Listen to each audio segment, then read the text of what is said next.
आखिर परशुराम और विश्वामित्र में से कौन से महर्षि थे सबसे शक्तिशाली?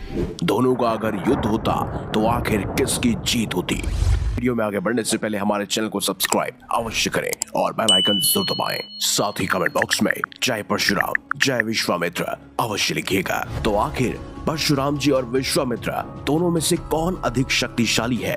आज हम इन दोनों महर्षियों की तुलना 3 श्रेणियों में बांटकर करेंगे। तो पहला है वरदान की शक्ति। महर्षि जगदम्नी और रेणुका के सबसे छोटे पुत्र गुरु परशुराम जी सबसे कुशल और निपुण योद्धा थे। परशुराम जी महादेव के परम भक्त थे। परशुराम जी को महादेव से कल्प युग तक चिरंजीवी होने का वरदान भी स्वयं भगवान शिव ने ही दिया और परशुराम जी के होने का प्रमाण सतयुग, त्रेता युग और द्वापर युग में भी मिलता है। और इसके अलावा परशुराम जी को अपने पिताजी से प्रत्येक युद्ध को जीतने के विजय प्राप्त करने का वरदान भी मिला हुआ है।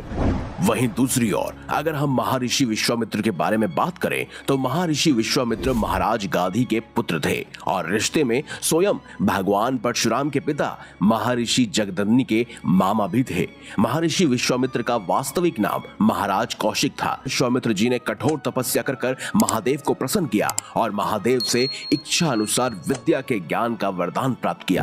बाद में ब्राह्मण की योग शक्ति का आभास होने पर विश्वामित्र जी ने ब्रह्मा जी की तपस्या करके ब्रह्मा ऋषि का पद पाया और ओम का ज्ञान हासिल किया। कहते हैं महर्षि विश्वामित्र ने ही स्वयं भगवान श्री राम और उनके भाई लक्ष्मण जी को धनुर्विद्या और अन्य दिव्य अस्त्रों शस्त्रों का ज्ञान भी प्रदान किया था। अब बात करते हैं दूसरी श्रेणी की, यानी कि अस्त्रों शस्त्रों का ज्ञान। महर्षि परशुराम जी के अस्त्रों शस्त्रों के ज्ञान को दर्शाया जाए तो उनकी आरंभिक शिक्षा खुद महर्षि विश्वामित्र और ऋषि के आश्रम में हुई, जहां परशुराम जी को महर्षि कश्यप से शारंग नाम के दिव्य धनुष, वैष्णव धनुष और ब्रह्म ऋषि कश्यप से अविनाशी वैष्णव मंत्र मिला था और महादेव की कठिन और घोर तपस्या के बल पर विद्यावधु नामक एक परशु प्राप्त किया। इनके अलावा परशुराम जी को त्रिलोक के विजय कवच, स्तंभराज, स्त्रोत मंत्र और कलतरु भी प्राप्त हुए थे। परशुराम जी ने ही द्वापर युग में भीष्म पितामह, कौरवों और पांडवों के गुरु महर्षि द्रोणाचार्य और कर्ण को भी शिक्षा दी थी और उनके पास कई शक्तिशाली अस्त्र जैसे ब्रह्मांडास्त्र, वैष्णव अस्त्र, पशुपतास्त्र सहित कई सारे देवताओं के दिव्य अस्त्र शस्त्र और महादेव का विजय धनुष कमान भी मौजूद था। वहीं अगर विश्वामित्र जी के बारे में बात की जाए तो रामायण के अनुसार भगवान श्री राम को अस्त्रों शस्त्रों के ज्ञान के साथ उनके सभी दिव्यास्त्र भी स्वयं ऋषि विश्वामित्र ने ही प्रदान किए थे।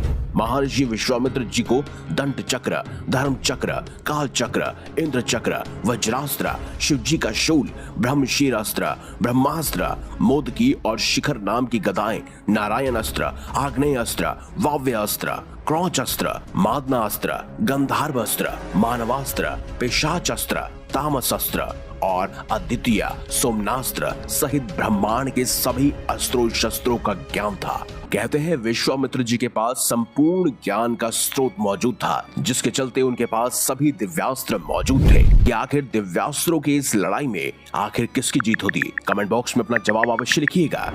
अब बात करते हैं तीसरी और आखिरी श्रेणी, यानी कि युद्धों में भागीदारी। एक बार परशुराम जी कैलाश पर्वत पर महादेव के दर्शन करने गए तो गणेश जी ने उन्हें महादेव के दर्शन करने से रोक लिया, जिससे क्रोधित होकर परशुराम जी ने गणेश जी का एक दांत तोड़ दिया। इसके अलावा परशुराम जी ने एक बार महादेव के साथ भी युद्ध लड़ा, जिसमें परशुराम जी की जीत हुई थी और इससे प्रसन्न होकर महादेव ने उन्हें परशु भेंट किया था। परशुराम जी ने अपने ही शिष्य भीष्म पितामह के साथ भी युद्ध लड़ा था, लेकिन 23 दिनों तक घमासान युद्ध के बाद भी परशुराम जी भीष्म पितामह को उनकी इच्छा मृत्यु के वरदान की वजह से हरा नहीं पाए।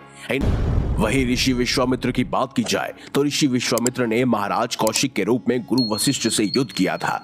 विश्वामित्र जी का जन्म भले ही क्षत्रिय कुल में हुआ हो, लेकिन वह ब्राह्मण गुणों से परिपूर्ण थे, इसीलिए उनके द्वारा किसी भी और युद्ध का कोई भी विवरण महाकाव्य में नहीं दिया गया है।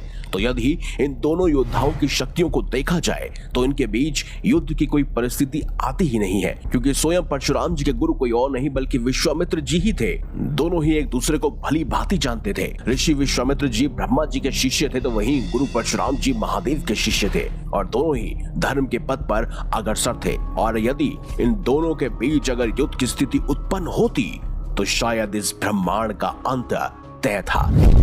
आप हमें कमेंट बॉक्स में अवश्य बताइए इन दोनों में से अधिक शक्तिशाली आपकी नजरों में कौन है। और अगर ज्ञान से भरी हुई वीडियो आपको अच्छी लगी है तो इस वीडियो को लाइक कीजिए, हमारे चैनल को सब्सक्राइब कीजिए और ज्यादा से ज्यादा शेयर भी कीजिए।